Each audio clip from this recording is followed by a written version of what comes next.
그 요점은 저게 허연 흡착물이 부식 때문에 생긴 게 아니고 화약에 들어있던 알루미늄 파우더가 산화되면서 폭발 후에 산화되면서 생긴 물질이라는 겁니다. And the materials that you see there are not simply the result of corrosion of the section that you see there, but rather it is a result of rapidly oxidizing aluminum powder that was within the explosive charge. 저런 흡착물이 저기는 지금 알루미늄 프로펠러지만은 철의 표면에도 관찰이 됐습니다. And you see the absorbed materials here. They were noticed not only on the aluminum propeller that you see here, but also on iron substances as well. 네, 저기 지금 모타 속에도 지금 저런 물질이 있는데 모타 속은 철로 돼 있습니다. And the motor is made of iron, and inside it, we've also determined that there were such substances as well. 네, 그리고 저기 이 부식 상태를 보시면은 스테인리스 스틸도 있고 지금 강철도 있는데 스테인리스 스틸, 그러니까 스테인리스 강은 전혀 거의 부식이 안 돼 있습니다. And in terms of the corrosion rate, you see that the fragment here you see is made of both stainless steel and just regular steel, and the stainless steel section has seen almost no corrosion. 근데 여기 가운데 이 철 부분은 부식이 돼 있는데요. 이 부식이 돼 있는 정도가 함수에서 철에서 부식이 되는 정도하고 비슷합니다. But the central axis, however, which is made of iron, has seen some significant corrosion, and the level of corrosion is actually similar to some of the iron materials that are found in the bow section of the ship. 네, 함수는 약 한 달 동안 해져 있었고 이것은 약 한 달 반 동안 해져 있어서 이 강철의 부식 정도가 비슷하게 나타납니다. And the ship was underwater for about a month, and this much evidence here was underwater for about a month and a half, so the level of corrosion is very similar. 네, 이런 부식 정도와 또 아까 설명드린 이 화약에서 나온 알루미늄 등을 봐서 저희는 이것이 폭발 순간에 해저로 내려갔다고 결론을 내렸습니다. And based on such corrosion rates and the fact that there's substances of aluminum powder, which was initially part of the charge size, we believe that this fragment here went underwater at the moment of the detonation. 그리고 참고로 최근 어뢰의 그 폭약으로서 알루미늄 파우더가 약 20% 내지 30% 흔히 쓰이고 있습니다. And if I may add one more thing, nowadays especially in explosives for torpedoes, they usually add about 20 to 30 kilograms of aluminum powder. 예, 알루미늄 파우더가 폭발 위력도 증가시키지만 특히 버블을 만드는데 효과가 있는 것으로 알려져 있습니다.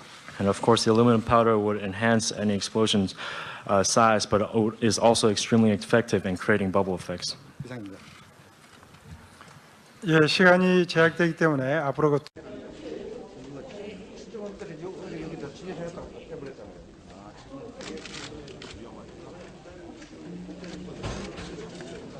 자, 핸드폰 부시하신 분.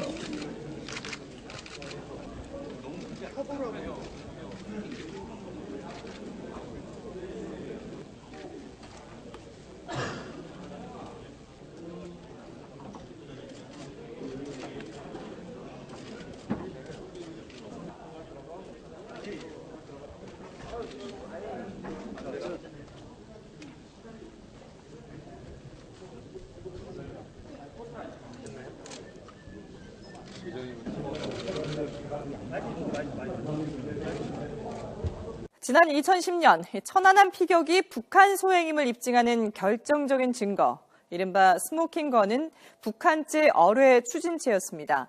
그런데 YTN 취재 결과 이 어뢰 추진체가 제대로 관리되지 않아 부식이 심각한 수준에 이르렀고 핵심 물증이라던 1번 글자도 거의 지워진 것으로 확인됐습니다. 권민석 기자의 단독 보도입니다. 지난 2010년 3월 26일 밤 9시 22분 백령도 앞바다에서 해군 초계함인 천안함이 북한 잠수정이 쏜 어뢰에 피격돼 침몰했습니다. 좌초설과 기뢰 폭발 등 각종 의혹에 맞서 군 당국은 피격의 결정적 증거라며 중어뢰 추진체를 공개했습니다. 군 당국은 이 추진체가 북한의 무기 책자 속 CHT-02D와 일치하며 1번이란 한글 표기가 북측 소행임을 만천하에 드러냈다고 밝혔습니다. 추진부 뒷부분 안쪽에 1번이라는 한글 표기는 우리가 확보하고 있는 북한의 어뢰 표기 방법과도 일치합니다. 이러한 모든 증거는 수거한 어뢰 부품이 북한에서 제조되었다는 것을 확인해 주었습니다. 5년여가 흐른 지금 천안함 피격 사건의 스모킹건은 어떻게 됐을까? 국방부 조사본부에 있는 천안함 기념관입니다. 유리관에 진열된 어뢰 추진체에 심하게 녹이 슬어 있습니다.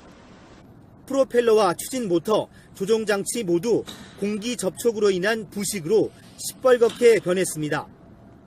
군데군데 녹가루가 흩어져 있고 추진체에 붙어 있던 알루미늄 산화물도 떨어져 나가고 있습니다. 특히 천안함 피격의 상징이었던 추진부 안쪽 1번이란 글자가 산화로 거의 지워져 버렸습니다. 발견 당시 선명했던 파란색 표기가 5년 만에 희미한 윤곽만 남고 실체가 사라지고 있는 겁니다.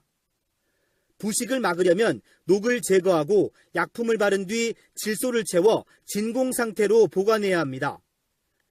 국방부는 이에 대해 천안함 명예훼손 재판에서 변호인과 검찰이 증거물 훼손 우려를 제기하며 특수처리에 반대해 손을 댈 수 없었다고 해명했습니다. 어뢰 추진체는 재판의 중요한 증거물입니다. 산화방지나 글자 퇴색 방지와 같은 보존 처리를 할 경우 증거물 변형, 훼손, 조작 등의 논란을 야기시킬 수 있습니다. 검찰은 그러나 국방부에 증거 보전을 공식 요청한 적이 없고 지난 10월 현장 검증도 끝난 만큼 관리 책임은 국방부 소관이라고 설명했습니다. 북한은 5년여가 흐른 지금도 천안함 피격을 부정하고 있는데 이를 반박할 중요한 역사적 사료인 어뢰 추진체는 속절없이 훼손돼 가고 있습니다. YTN 권민석입니다.